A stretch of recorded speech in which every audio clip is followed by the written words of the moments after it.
sorry. I'm very sorry. I've not even won the death of my husband. It still feels like my husband is still alive because he's in Yaba morgue. He has not been buried. And he's been in pieces twice. You know, they literally did 2 autopsies. The government autopsy and the private autopsy my father-in-law did. I made it known that I have been waiting for the DNA. They said once the DNA is done, I shouldn't tell the public the result of the DNA. He has called me a promiscuous woman. Mm-hmm.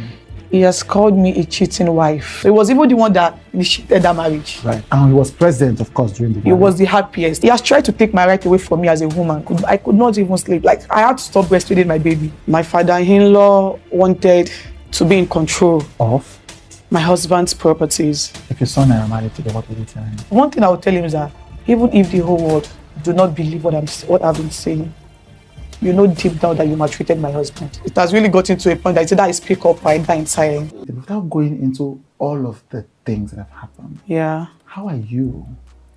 You just asked a very huge question. Yeah. I would say I'm fine because, you know, my sadness is not going to change anything. So, regardless of whatever I feel, Yeah. at least I'm still here, I'm still alive. Yeah. Yeah, so I would say I'm fine. So in this answer now, you talked about sadness. Yeah. And again, there's a lot that has happened. Yeah, a lot. First, obviously, I know that the loss of your husband has been the biggest of all of this. Yeah. What is the saddest thing for you in all the things that have happened after? For a grieving widow who has a less than 5-month-old baby. Yes, at the time of the passing. Yeah. What has been the saddest thing that has happened since this? I feel like the saddest thing I've experienced so far is the fact that the person that's supposed to be in gap for my late husband, this person that's supposed to be my son and highest protector, is our chief prosecutor. Right. And he's been everywhere trying to, you know, recruit people to turn against my son and I, both online and offline. Like, he's been from one thread to another. This is Mohbad's father you're talking about? Yeah, my father-in-law, Father-in-law. Yeah, so it's been from one thread to another. We no longer feel safe. Like, you know, I literally get death threat almost every day in my DMs. You know, I barely go out. My baby, like his grandchild also, you know, he's been deprived of so many childhood memories, but there's nothing for me to do than just to see how things goes. What's the problem with your father-in-law exactly? Yeah, between you and him? Yeah, so I feel like the problem is just about family disputes. Okay, what do you mean? The problem is more like a competition between him and Liam. Between your father-in-law and your son? Yes. A competition? It sounds funny, but that's the actual truth. Can you explain that? Yeah, you know, because after the death of my husband, a lot happened, and you know, my father-in-law wanted to be in control of my husband's properties. Right. The fact that there is Liam in the picture, because there was one time I actually called him to ask him, like, what happened? What do we do to deserve all of this? Like, why have you been out there defaming your grandchild and me? And he was like, why do I have to take Liam away from him? Why do I have to take Liam to my mother-in-law's place on the island? That means that is my husband rented apartment. Right. That was not supposed to bring him over to meet him in a corridor, because himself and my mother-in-law, they are not in good terms. Right. You know, he was just trying to manipulate me. You know. So your father-in-law and your mother-in-law are not on good terms. Yeah. Right. Like, so he was not asking, why did you take the son to the mother? Yeah, after my husband's demise. Yes, right. So I explained to him, I made him understand that my mother-in-law has been the only one asking of Liam. He never did. Instead, he was always online, defaming us, and you know. Then I apologized to him. Okay. Yeah, I apologized. I told you I was sorry that I would bring him over to him. When was this?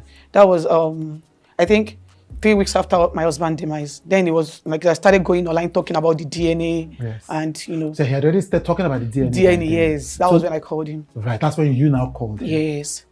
So he made me understand that why do I have to take Liam to my mother-in-law's place? Like, is he not the owner of his grandchild? Like, trying to make me feel like a bad person. But I understand where he was heading to. So I just had to apologize to him to make things, you know, to make things calm. And I asked him again, like, what happened? Why are you doing this to me? Right. Then he responded by saying he's sure that a lot of people would have called me to tell me what he wants. And truly, a lot of people called me. My dad, my mother-in-law, my husband's friend, and few people we have around literally called me to tell me what he wants. And you know, he told my father whatever that belongs to my husband, I know that I have access to, I should make sure that I hand over everything to him, including the landed property God for Liam. So I told him the same thing that he has been telling people, like, this is what these people are telling me. And I made him understand that, Daddy, you have, like, my husband got you 2 lands before his demise, one in Ekiti and one in Ikorodu. Like, why do you want to take the one that belongs to Liam? Right. Then he was like, I shouldn't question him, that is what he wants.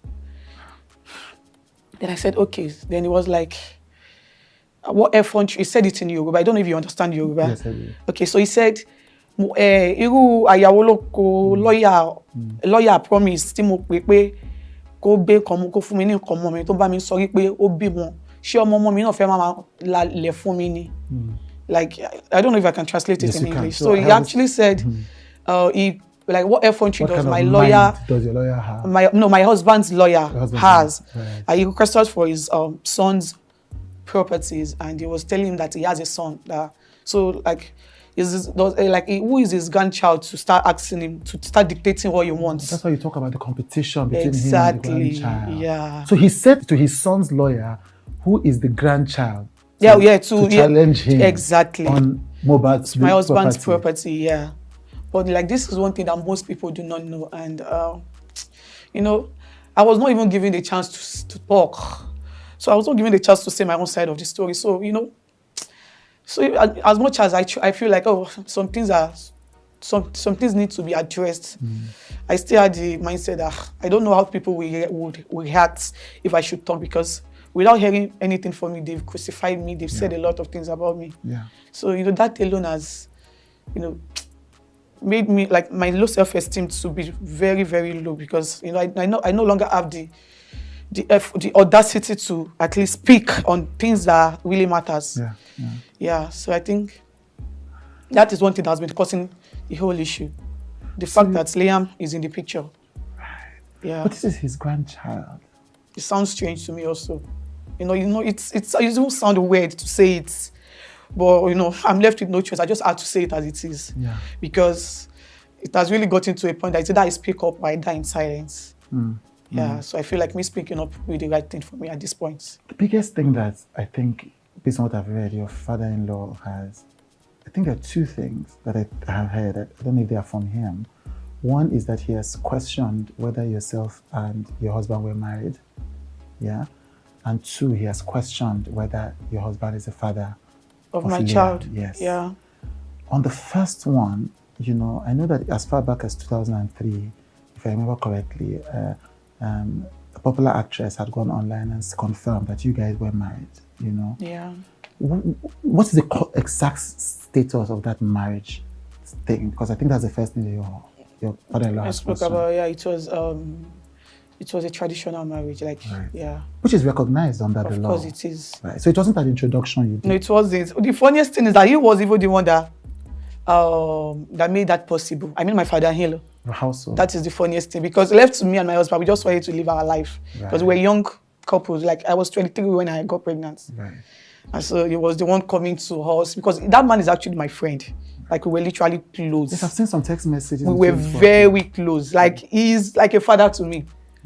You know, that is one thing that the media did not get to know. He's like he was my friend in that marriage. So he was even the one that came to me to tell me that, you know, I'm like, now that I'm pregnant, that we need to get things done. That if I was to be his daughter, he would never allow me to train my child in my husband's house, because he was not married, because he's not married to me. That I should go to my parents' house, I should get a list and send it to him. So your father-in-law is the one that even encouraged you guys to get married? That is the funniest thing. Left to me, I won't get married, because, you know, I knew my husband loved me, and he knows I love him too. So we just want to live our life. Right. So he was even the one that initiated that marriage. Right. And he was present, of course, during the marriage. He was the happiest. He called me early morning on my introduction, on my marriage, on my engagement day, I think around 6 a.m. He called me to pray for me. Like, it was the happiest that day. He was the happiest. And now he's saying that marriage did not happen. Yeah, because my husband is not here to defend me. It's so sad, Mr. Chode. It's really sad. But that's the core reality I now have to face. It's really sad, honestly. Okay.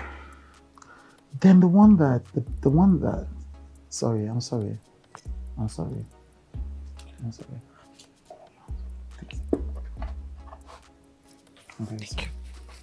I'm very sorry. Yeah, I'm fine now. Thank you. Okay. Then he questioned the paternity of the child. Yeah. How did you hear that your father-in-law was questioning the paternity of your child? I got to know online. So he came online and did a video. He never called me. He never called any of the family members to ask for the DNA of Liam. So he just came online and said, Mohbad is not the father of the child. I swear to God. Did you call him after that? Of course I did. And then what did he say? He didn't say anything. He was just saying, why do you have to take Liam away from him? Like, he didn't, I was expecting him to talk about the pattern. Ask me for the DNA. I'm your daughter-in-law. He never did. Even when I called him, what he was telling me was, why do I have to take Liam away from him? So it's like he's punishing you for Yeah. taking... Is there nobody in the family that can call him? To order? Yes. He's the head of the family. I think he should be in his late 50s. Right. So he's the head. So I don't think there should be anybody somewhere that would, because he knows what to do. He knows the right thing. But he's just using the DNA as a tool to punish me. To punish my son and I. Yeah. When's the first time he asked for a DNA test in public? So when the DNA narrative came out, at first I didn't take it serious because I was like, who is this guy asking for the DNA of my child? Like, who is in the grand scheme of things? Like, this guy is nobody to us. So why is he asking for the paternity? Who is the person that asked? I don't want to mention his name. Right. Was this a blogger? Like social media. One of the social media content creators. Yeah. Okay. Right. Then I was like, why is he asking for the DNA of my child? Yeah. So at first I didn't take him serious. Not until my father-in-law started talking about it, and I had to put a call through to him. I called him. I asked him again, like, Daddy, what really happened? Like, why are you doing this to Liam? And he kept on saying, why do I have to take him to my mother-in-law's place? Does it bear my mother-in-law's surname? Like, what effort do I have to take him to my mother-in-law's place and not his own house in Ikorodu? Is he not the owner of his grandchild? And I still try to tell him, Daddy, I'm scared because you've been going out there to say different things about me. But I'm scared. Like, you cannot keep doing this and expect me to bring Liam to you. Then he was like, okay, what's the problem? And, he hung up. So I was expecting him to talk about the DNA, but he never did. So I think, the next day he went on live on TikTok, on Instagram, like, to talk about the DNA again. Like, he was literally talking about it like almost every day. So I think 3 days after I called him again. Like, I wanted to ask him, like, what does he really want? Like, I really want him to stop going out there to defame my baby. But he didn't pick up my calls. I called him repeatedly for like a week, but he did not pick up. So I stopped calling. So I think around November, it was around November, he sent a message to my lawyer. Okay. Yeah, he sent a message to my lawyer that I should bring Liam to him, that he wants to perform a DNA test on him. So my lawyer sent him to me, and I told my lawyer that I am scared. Like, I'm scared to take my baby to him because he has gone out there to say so many defamatory things about me. He has said it publicly that he hates me so much. He even went as far as trying to cajole my brother-in-law to lie, like to implicate me one way or the other. Because he said it online that I used to put substance in my husband's food. Who said this? My father-in-law. Then I would go and F around after. Because he never knew it was my brother-in-law that prepared my husband's last meal. So when he got to realize that it was my brother-in-law, he put a call through to my mother-in-law. But fortunately, I was with her that day. So he just called to tell her that, he just got to know that it was Adura that prepared my husband's last meal. That Adura and Mama should come over to his house in Ikorodu so they will know how to package the whole thing and put it on my head. I was so fortunate to be Mama that day because I had to put it on record. And, So you have a recording of this? They should, so that they will know how to put the on my head. What if it was poison that killed my husband? Adura should come to him because he does not want to lose another child, because now he didn't know that it was my brother. You know that prepared his last meal, and he has gone out there to talk about me putting something in his food, because now we do not know the result, what the autopsy would bring. Like what if the autopsy said he died of poison? I'm so grateful that I was with my mother that day, because it's not as if I had the intention of recording him, but I just had to do the recording because his intention was really bad. Yeah. And for him to have thought of something like that, I feel like, this man does not have my best interest at heart. But I was so fortunate to be my mother that day, so I had to put that thing on record. I understand, but that essentially means that your father-in-law wanted to accuse you of murdering your husband. He has tried. There is nothing he has not said. So when he got to realize it was my brother, but I know that prepared that last meal, he stopped that poisoning narrative. Then he moved to many other ones. Yeah. A question for those of us that may be ignorant of this. Okay. Why can't you do the test without him? The reason is because I've been called different names. He has called me a promiscuous woman. He has called me a cheating wife. I've been called different names that people tend not to believe whatever I have to say anymore. Like, he has said so many things to my persons, and I feel like if I should get the DNA done without his consent, without him being present, that will cause another riot. That will cause another problem, because that is what he actually want me to just do, one silly mistake, because he knows that I already caught him. I'm about to stop his means of surviving, and he knows that once. So now he just want to frustrate me to do things out of anger. Yeah. So he want to frustrate me to go ahead and do the DNA. So once it is done, then he will start going out there that the result is fake, and people will believe him because he's been the only one talking. Do you understand? I get that. But do you think even if it's done in a reputable hospital, he will still be able? People will still believe him? Because if according to you, he's trying to frustrate it. I don't think you like. Do you go online often and often? No, I don't. My father-in-law is now a celebrity. He's everywhere. So I don't understand what you are dealing with. People he's at least in a week.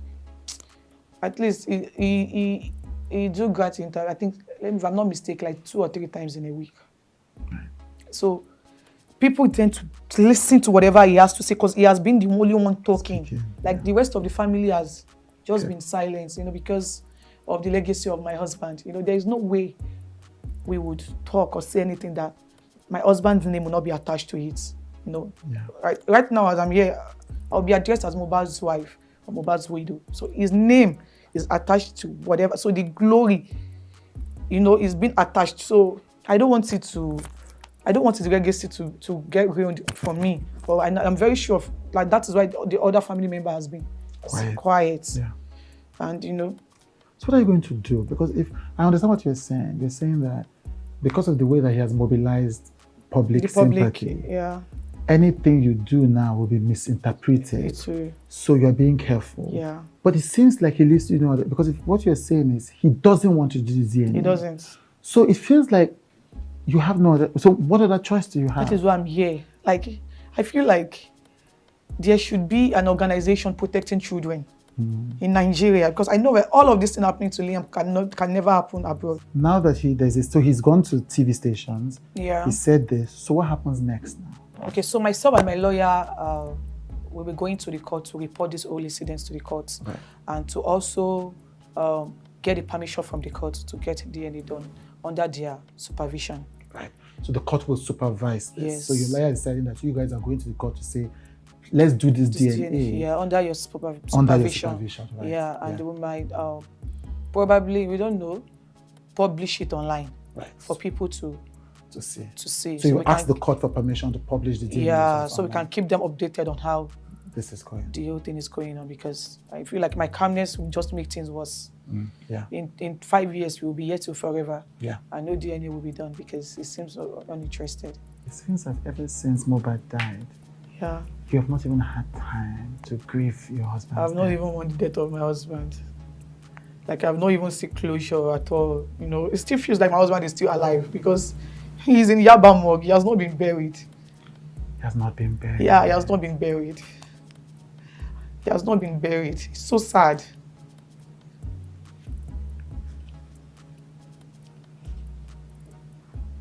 He has not been buried. And he's been in pieces twice. You know, they literally did two autopsies. The government autopsy and the private autopsy my father-in-law did. Yeah. And I can tell you for a fact that there is no genuine reason why he's still there. My father-in-law has no genuine reason.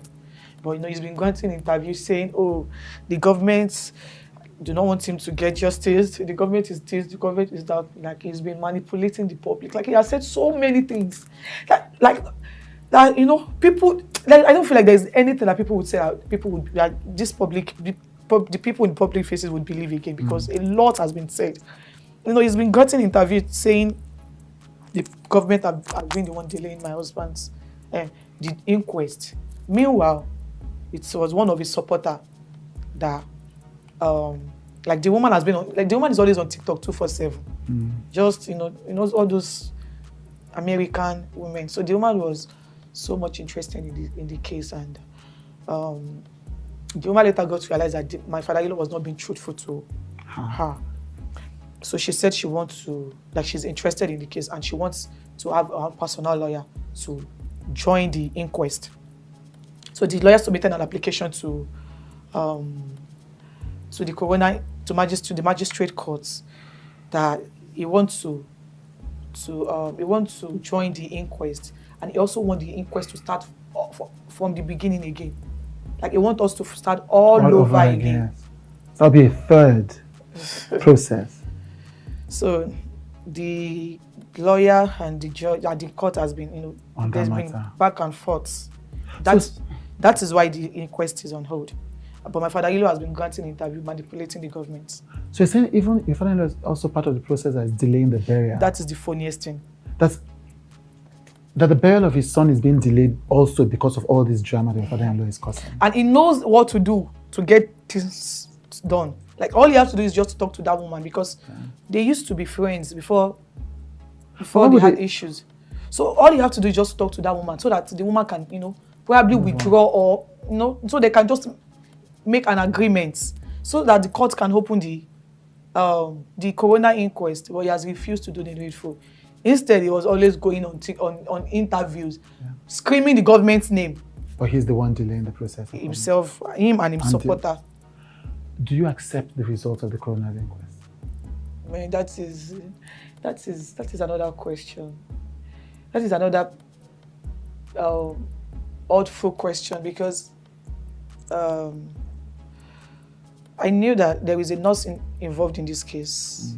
You know, he reacted to injection, and since my husband, even the night my husband died, that my father-in-law got to the house, you know, the nurse even narrated everything that happened to him.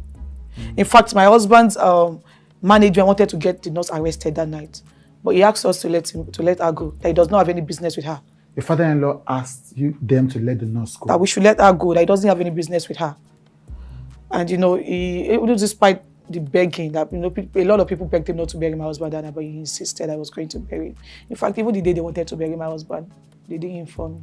I got to know online. You were not informed that they were going to bury your husband? Mr. Chu, a whole lot has happened. Even the day my husband, even the day of his burial, they wanted to kidnap Liam from me at this time. Like, my father-in-law and there's one woman, the woman is like, I don't know, I don't want to call it, the woman is, but they have a relationship, they have a close relationship. You know, it's more like they had plans in collecting Liam from me that day, because it got worse to the extent that we had to put Liam inside nylon to take him out of that space. So you're saying this battles you've been fighting started from the day second day my husband died up to this moment. And so, you know, the fact that the autopsy results came out inconclusive is one thing that I don't, you know, it's hard to accept. Yeah. Because I knew so well that my husband actually had an injury from the fight he had with his friend. Which friend? His name is Prime Boy. Okay. And I also knew that he reacted to an injection. Because my husband was fine before the nurse came, although he had an injury. In fact, the day he died, he had a podcast with one girl. What's the girl's name? Susan Park. Susan Pajok. Pajok, yeah, I think, yeah. So. I think, I don't know. He has a podcast. So for you to know, he was actually, and that was the day our son clocked 5 months. 12. I hate like that 12 number is a weird number to me. Because, you know, it's the day I'm celebrating my child's birthday and I'm also mourning my husband. So, you know, I knew he reacted to an injection, and the fact that at the end of the autopsy it came out inconclusive just because of one mistake that my father-in-law made. The fact that he buried him. You know, if he was not buried, it would have been another thing entirely. But because he was buried, so they said his body has already decomposed. So most of the tissues that they are supposed to remove from his body has rotten. And you know, the fact that it came up inconclusive is one thing I don't even want to accept. Yeah. Because you know, Liam would go up to say all of these things and he would ask me questions, you know. And the story would not be interesting if at the end of the day there was no justice for his father. Yeah. You know, the fact that he was bullied, by his oppressors, that alone is another thing that is outside. Now, up to this moment, nothing was done to it. Right. You know, the fact that oppressors, you're talking about the whole normality. Yes, the fact that like the bullying part, you know, the bullying part is part of the reason why the whole world came out for justice. Yeah. And up to this point, you know, the police actually promised us that they will be brought to book and all of that. But up to this point, nothing was done. Yeah. Do you understand? So do you agree that whole bullying is part of what led to the death? You know what? You don't have to kill somebody with sword before killing them. I'm not gonna lie to you. They cannot deny the fact that they made life so unbearable for my husband. And Nehemiah and his crew made life unbearable for your husband. They cannot deny that fact. That one thing they cannot deny. You know, a lot of people might be everywhere to support them in bashing me, you know, so that I wouldn't talk the bullying aspects. But the few ones that are online cannot be erased. And Liam will go up to say all of those things. And I just pray that boy will not grow up to be traumatized, because imagine seeing group of people beating his father that way. You know, it is traumatizing, because even me that is his wife, whenever I think about those things, it really breaks me. I'm not gonna lie to you, but at this point I'm fighting for my life and the life of my child. So, and his father is not even like, his father has been on the Naramali side. Like, he has been talking, he has been speaking for them, you know. Yes. He has been trying to save them. Why do you think he's doing that? So who am I? I don't know. For any reason best known to him, I don't know. I really do not know. You know, I really do not know. So essentially, you're saying that the justice for Mohbad hasn't been gotten up to this moment. And the justice for Mohbad that your father-in-law is asking for is not the same justice for Mohbad that the public is asking. It is not. Yeah.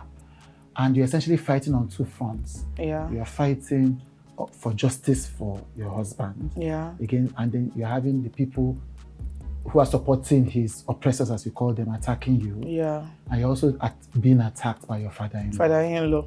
At the same time. Yeah. And your father-in-law seems to be supporting the people who you say oppressed your husband. Yes. How are you taking care of yourself in all of this? How? Is it like, you mean financially? Yes, financially, emotionally. What is your support system? How are you taking care of yourself? It's just God's grace. And also my families, you know. My family has been my pillar. They've been there for me, my mom, my dad, my auntie, and my elder brother. Like, I'm so grateful for the gift of them, you know, because they've made, like, they've shown me love. Like, they've shown me all the love I deserve. And my husband's friend also, Who is that? They've been there for us financially. My husband's friends. true friends. Right. Yeah, like friends. Right. I don't know if I should mention Do them. you know some of them? Yeah. Yeah, like Bella.